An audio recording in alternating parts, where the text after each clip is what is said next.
प्रिय विद्यार्थियों, इस वीडियो में हम चर्चा करेंगे मगध साम्राज्य का उत्कर्ष और इसमें विभिन्न राजवंशों की भूमिका और योगदान। इस संदर्भ में मैंने आपको अपने पिछले वीडियो में बताया था कि जो मगध साम्राज्य की स्थापना में महत्वपूर्ण भूमिका निभाई, पहला जो राजवंश था हर्यक वंश।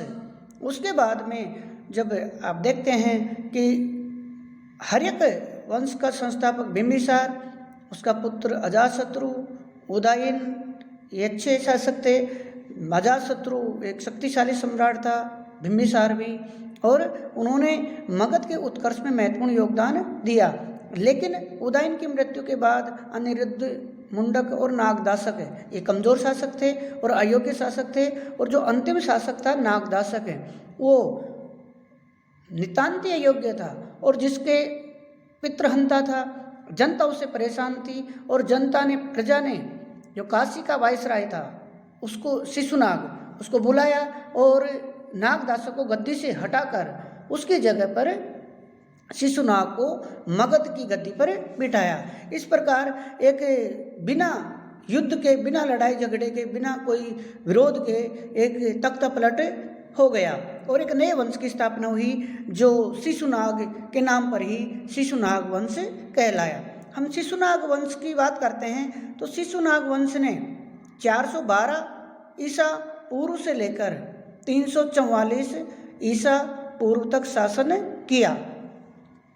शिशुनाग की बात करते हैं तो शिशुनाग ने 412 ईसा पूर्व से लेकर 394 ईस्वी पूर्व तक, यानी 412 ईसा पूर्व से 394 ईसा पूर्व तक शासन किया। शिशुनाग के संदर्भ में बात करते हैं कि वो किस वंश का था, किस कुल का था, तो बौद्ध ग्रंथों की अगर अपन बात करते हैं तो बौद्ध ग्रंथों में उसे लिच्छवी राजा, लिच्छवी सरदार है, लिच्छवी राजा और उसकी वैश्या पत्नी का पुत्र बताया गया है। वहीं पर पुराण उसे क्षत्रिय बताते हैं। खैर ये विवाद का विषय है, लेकिन शायद विद्वानों का मानना है कि वो क्षत्रिय था, क्योंकि अगर वो शूद्र होता तो रूढ़िवादी ब्राह्मण उसे कभी भी शासक स्वीकार नहीं करते।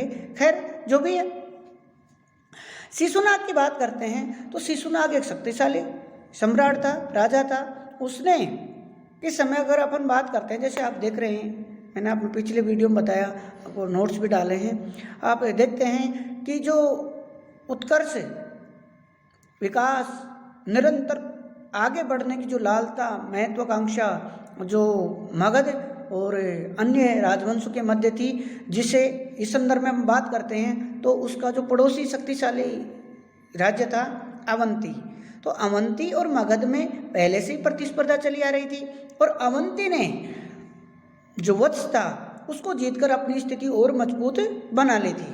दूसरी तरफ हम मगध की बात करते हैं तो मगध भी निरंतर उन्नति और विकास कर रहा था अपने सुयोग्य शासकों के नेतृत्व में। तो स्वाभाविक है कि दोनों राज्यों के मध्य संघर्ष और युद्ध की संभावना स्वाभाविक थी, मगध और अवंती के मध्य।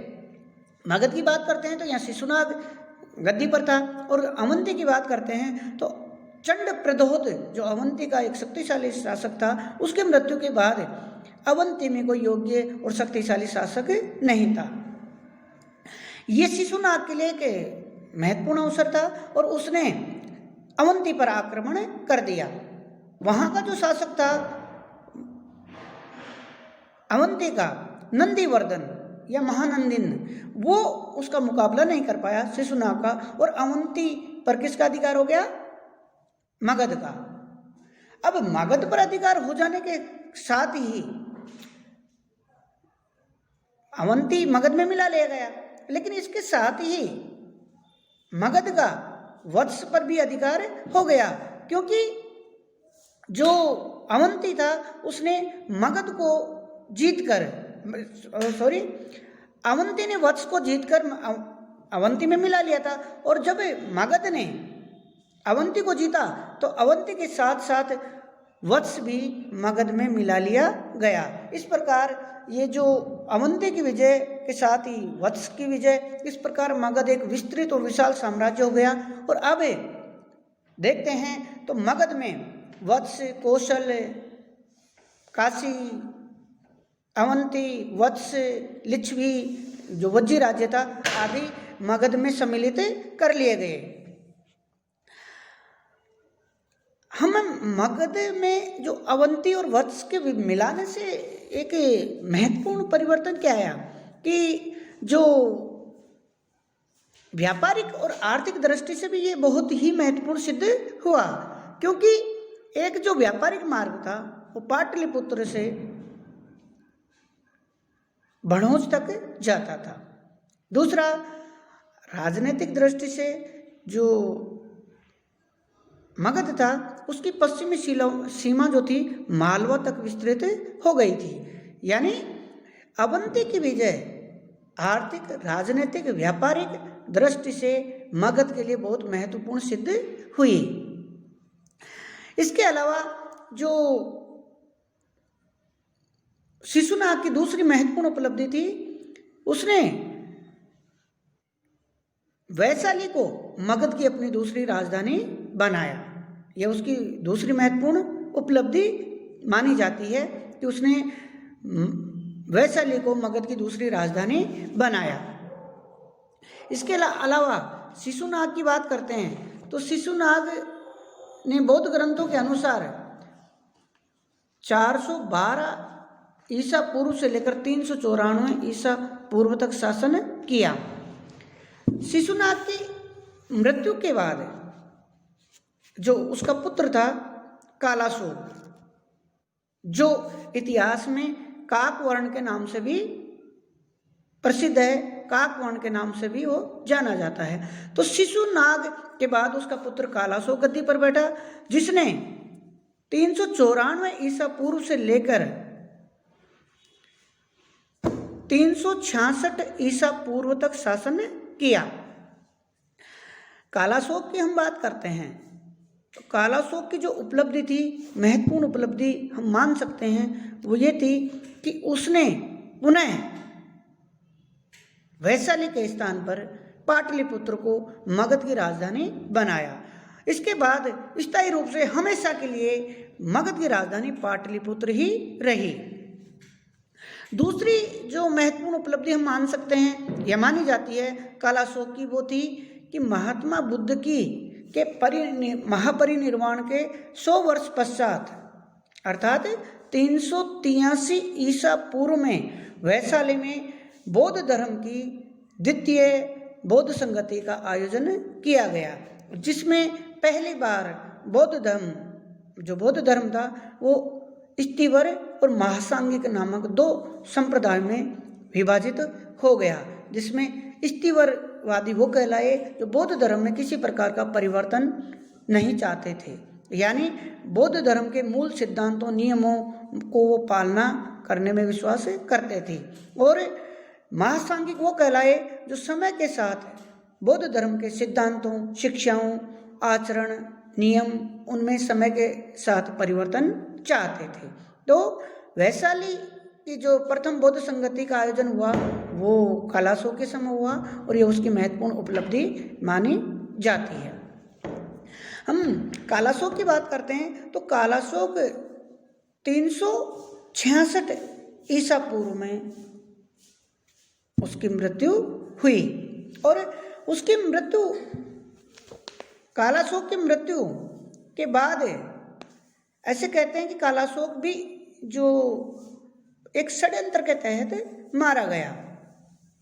उसकी हत्या नगर के समीप टहलते हुए, घूमते हुए की गई।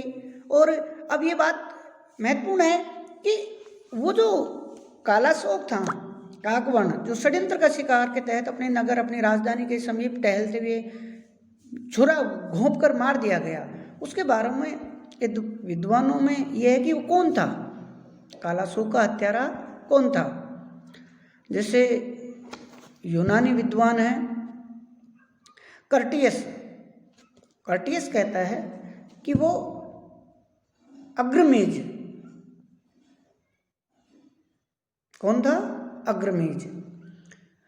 आप जानते हैं कि जो यूनानी साहित्यकार विद्वान हैं वो महापद्म नंद, जो भारतीय साहित्य में उग्रसेन के नाम से भी प्रसिद्ध है, उसको अग्रमेज कहते हैं। तो उनका क्या मानना है कि ये हत्यारा और कोई नहीं बल्कि महापद्म नंद ही था। खैर, इसकी नंदवंश की हम अगले वीडियो में चर्चा करेंगे।